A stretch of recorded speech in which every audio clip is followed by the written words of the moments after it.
বাবা, কি গরমটাই না পড়েছে।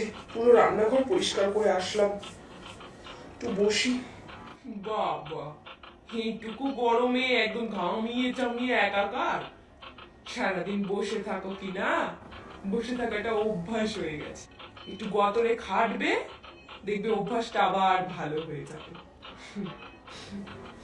আপনারও তাই মা। এই যে সারাদিন গলাবাজি করেন, গলাবাজি করতে করতে আপনার অভ্যাস খারাপ হয়ে গেছে।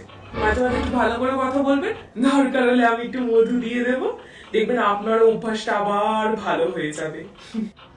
যাই হোক, একটু বসি ঠান্ডায়, এসিটা তো চালিয়েছিলাম অনেকক্ষণ আগেই।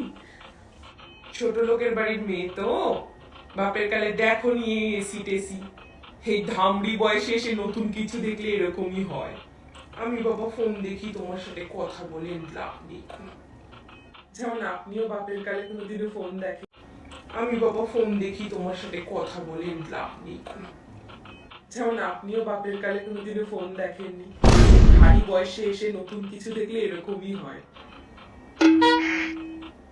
যাই হোক, বলছি আপনার আর বাবার জন্য তো ইলিশ মাছটা তোলা আছে, আর আমি একটা ডিম ভেজে খেতাম। একটা ডিম ছিল, ওটা তো দেখতে পাচ্ছি না। অত কিসের খাওয়া বুঝি না বাবু, কিছু একটা দিয়ে খেয়ে নিলেই হয়। কিছু একটা খেয়ে পেট ভরা নিয়ে তো কথা।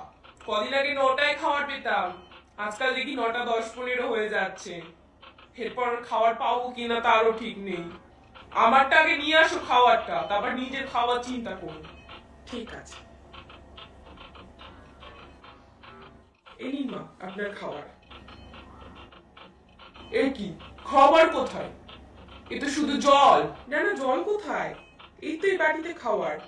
এক বাটি ভর্তি হাওয়া বাতাস, এসির ঠান্ডা ঠান্ডা ভাব, তার সঙ্গে দেখুন এই যে নিচে একটু একটু জল পড়ে রয়েছে।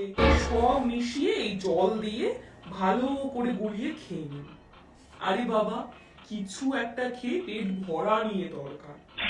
মনেটা কি? আমার ইলিশ মাছটা কোথায়? ইলিশ মাছ?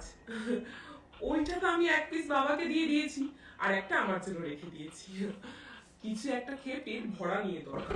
খেয়ে নিন, হ্যাঁ, আমি এখানটা রেখে গেলাম, আমি যাই ইলিশ মাছটা দিয়ে ভাতটা খেয়ে আসি। আপনি কিন্তু খেয়ে নেবেন।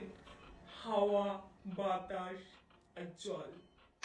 আজকে আসুক বাবু, আমায় হাওয়া খেতে দেওয়া। আর বউ থাকবে নয় আমি থাকবো।